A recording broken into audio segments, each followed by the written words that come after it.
Welcome to the Equity Fund info session. We will get started in just a moment.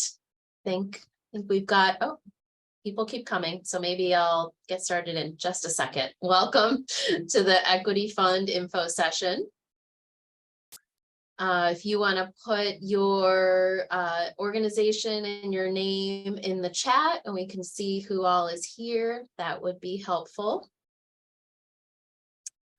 All right, Joey, let's get going. All right, I will share my screen here.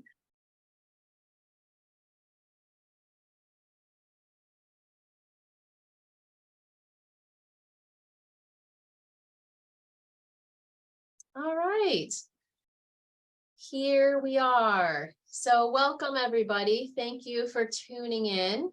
You are listening and participating in the Equity Fund information session. The Equity Fund is a topic-specific fund, so it's dedicated to supporting LGBTQ+ organizations and focused work. My name is Gloria, and I work with this grant program and the Equity Fund advisors. This session will be recorded, so we'll post the recording on our website for folks who couldn't attend. We will also send out the slides, and there will be a PDF of the application questions on the website as well. So you don't need to take copious notes. Please use the Q&A to submit questions, and we'll cover those at the end. All right. So I'll give a bit of a program overview. Next slide. So Maine CF started the Equity Fund in 1996. So in 27 years, Maine CF has granted over $900,000 for equity-related projects and organizations. The due date for this fund is September 15th. So you have a bit of time, which is always nice.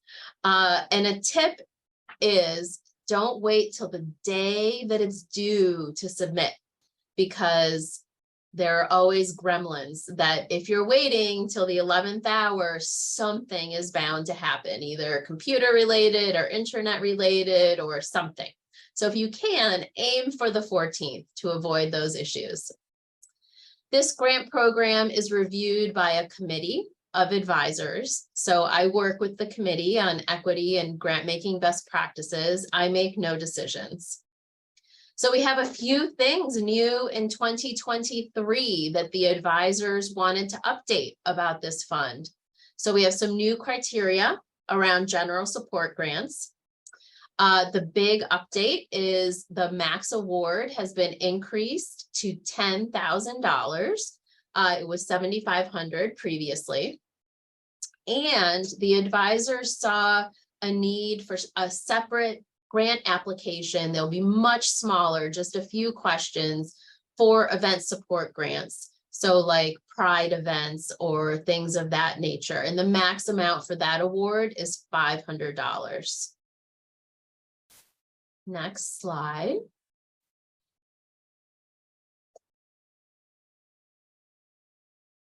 So I wanted to show you our website because it has a lot of information.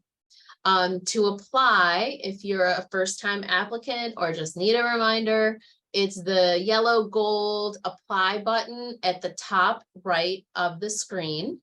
Will get you into the grant program. So all the reviewing, all the application stuff is done online and through this grant program.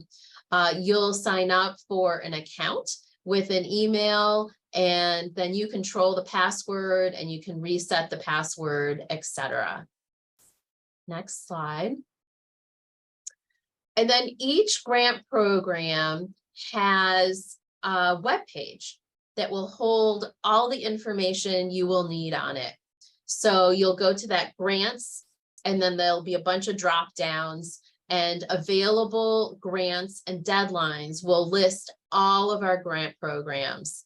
So The specifics about the equity fund will all be in there, and each grant program has specific criteria and priorities that the advisors have come up with. All right, next slide. So you get a sense for what this grant program is like and how much it awards. Last year in 2022, we had 18 applications.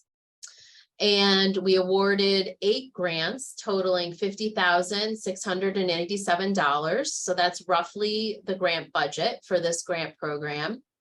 And then by submitting an application, that is how you get in front of our donors. So it's a program that we call Giving Together. And that allows the donors to review all the proposals online, and they can sort by topic area, grant program, geographic area. And last year we had two grants funded by donors, which then allows the grant budget to be extended. So the advisors then can award more grants, which is of benefit. Next slide. So these are the specific criteria for this grant program. This has not changed this year, and each grant program will have its unique criteria or things it will grant to. For the equity fund, these are what's important to the advisors and to this particular fund. So it's focused on LGBTQ population, and that these things should be addressed. Next slide. This grant program also has some priorities. So in the advisor review process, they have, some topics, and they will look at what the criteria and priorities are. And if an application meets those, that's how they're making decisions on this grant program. This also is remaining the same this year.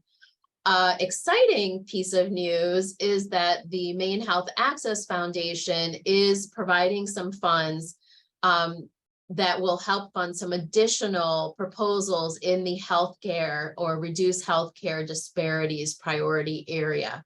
So our grant budget will be a little bit bigger, specifically for those health-related grants. Next slide. So these are the types of funding that are available through this grant program, and each grant program will have some differences in this. I spoke about event support already, so that's new this year, and the advisors thought that would be important because we had a few proposals for events that the applicant had to fill out our whole application, and they thought, why not make it simpler and easier? And I'm all for simpler and easier. So we carved out a little piece of the grant budget for event support, and that will only have 4 or 5 questions. The name of the event, the purpose of the event, where it will take place, who's the target population, and what will the grant money be used for. And again, the max award for that is $500. Project grants remain the same. That is for new or expanding projects. And the big difference is that the general support grants in this year in 2023 will be restricted to organizations that have received a previous grant. And the organization applying for general support must be an LGBTQ+ led and focused organization. And by focused, the advisors thought, the majority of their population of their organization is of LGBTQ population. So that is their led and focus. So if that meets the definition of your organization, you may apply for a general support grant. If that does not meet the criteria, for your organization, then you are more than welcome to apply for a project grant. but general support grants will be restricted to that smaller group of organizations that are LGBTQ led and focused. Okay, next slide. So here's a little bit about how decisions are made. So the grant program has a group of advisors of the community, and they read the proposals and will call the applicants to hear about the project or organization's work in the applicant's own words, because we want to fund really insightful work and insightful and impactful organizations, and not just proposals that are written really well.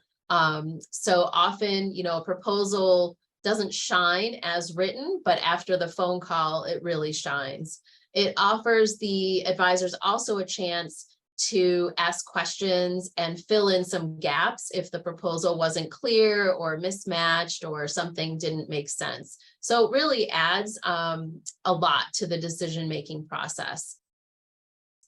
And when evaluating general support grants, the advisors will ask about the mission of the organization and its ongoing programs. So that is what we'll need to align with the criteria and priorities of the grant program.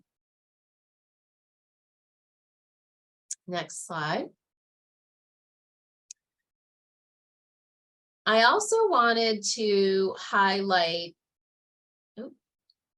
next one. There we go. I also wanted to highlight this section of the website because I think it's a little hidden, and it offers some good information. So if you go to the available grants and deadlines, again, under grants, and you go down to the third one, help for grant recipients, it will provide a lot of information. So it has the eligibility and grant guidelines for organizations about what types of organizations we can fund, all the information about what we can't fund. You know, for example, we can't do capital campaigns. So it's a whole list on there. Also, there's information on how we notify applicants. There's some really nice information on fiscal sponsorship and that process, and the form is right on there, and other grant related documents.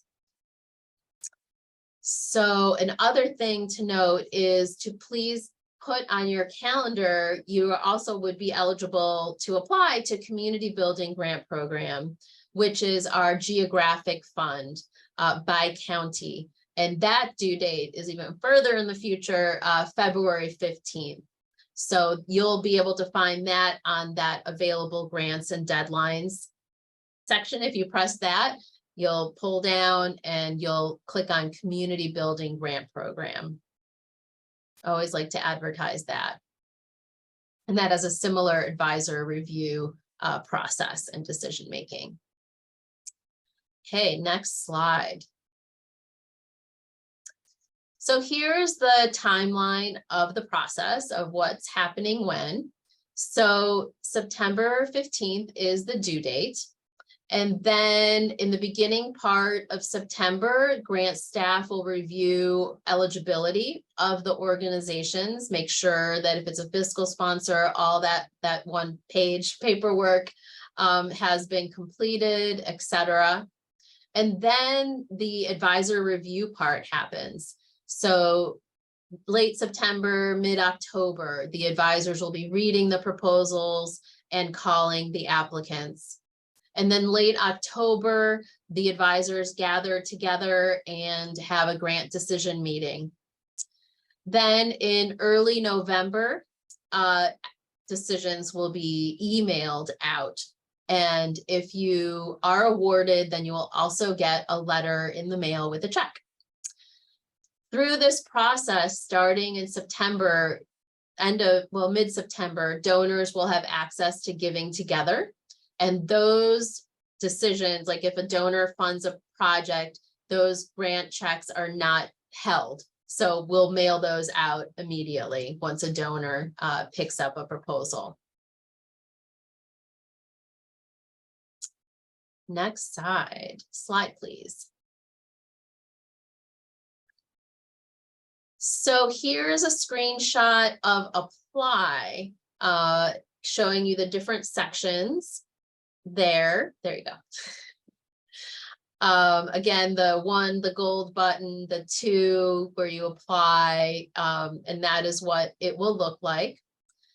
I think it's really helpful to get the PDF of the grant questions with the word limits on the fund webpage to help you prepare for the application. You know, if you have multiple people working on an application, you can do that outside of the program Apply and then just kind of copy and paste and drop it in when you're finished. Some tips, it's really nice to have other people read your proposal if you have time for that to happen, because I know sometimes I'll write things and it makes perfect sense to me, but to another reader, it might not make the most sense. So just having another human read the proposal often adds a lot. Another thing I've noticed is that advisors are more likely, I think, to fund an application when the application makes the project or organization come to life.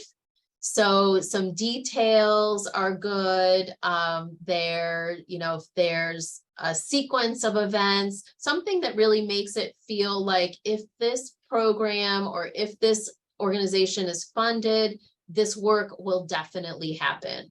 So more specifics and less vague. And again, you know, focus on the criteria of the fund and the priorities, because that is what the advisors will be using to make decisions. All right, that's all I've got. Quick there, and I am happy to take questions. Yeah, actually, I was going to suggest that if anybody had any questions, that they just raise their hand. That way I can unmute you so you can speak to us directly. Typically easier to have a quick back and forth about it rather than type it. So if anyone has any questions, please go ahead and raise your hand.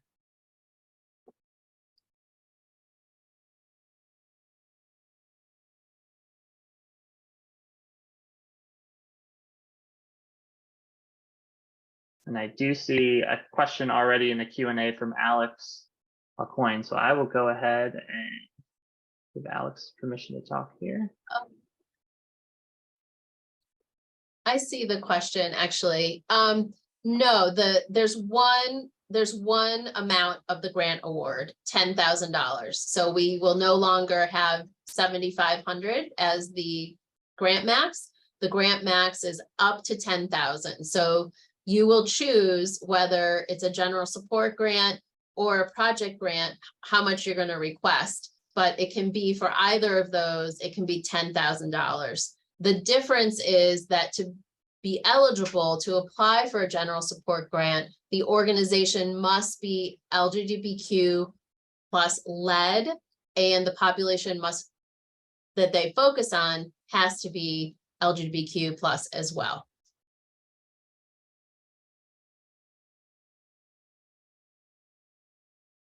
Hope that answered. All right, and I did see another hand pop up for just a second, but I didn't quite catch who it was because it disappeared.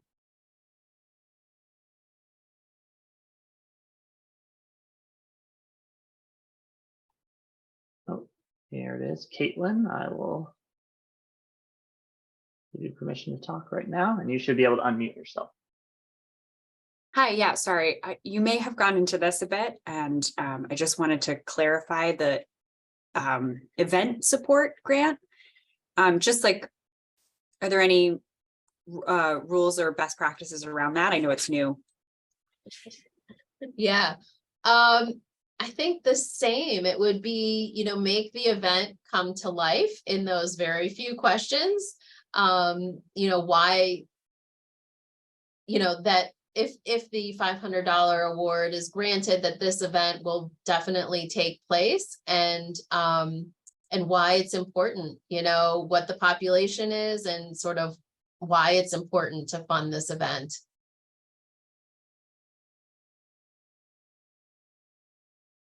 And I'll probably have more feedback on that after after the first year.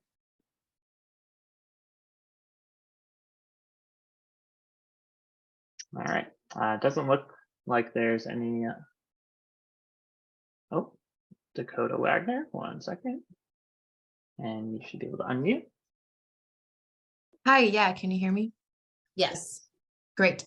So I'm a part of a national organization, but the work that we are doing in Maine in the Northeast is what we're thinking about here. I'm a co-manager coordinator of a group called the Sing the Forest for the Queers.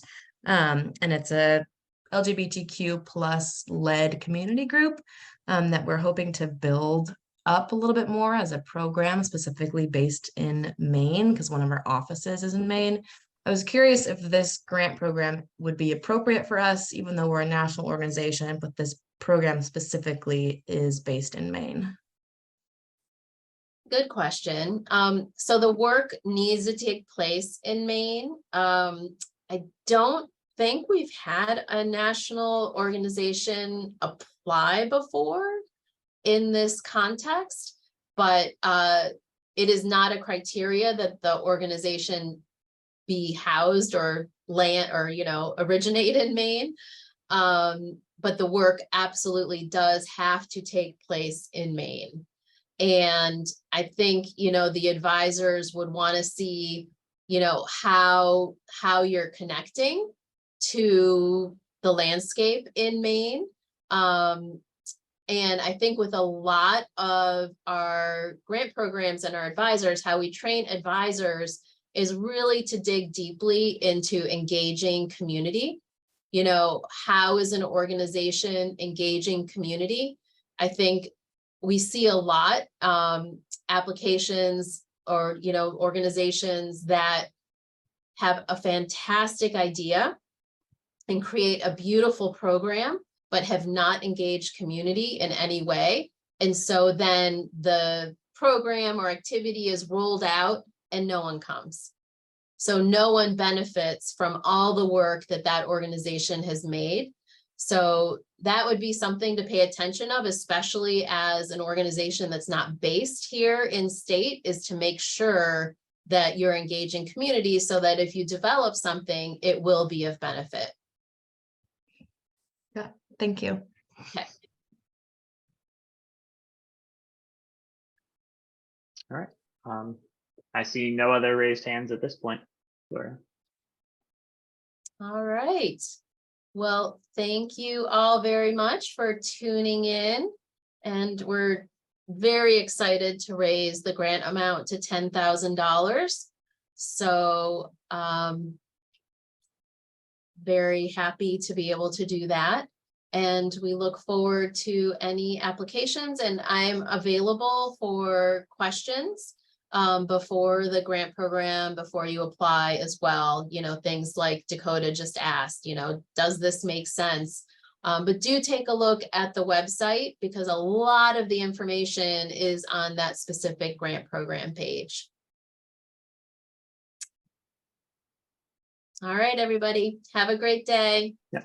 Thanks for joining, everyone.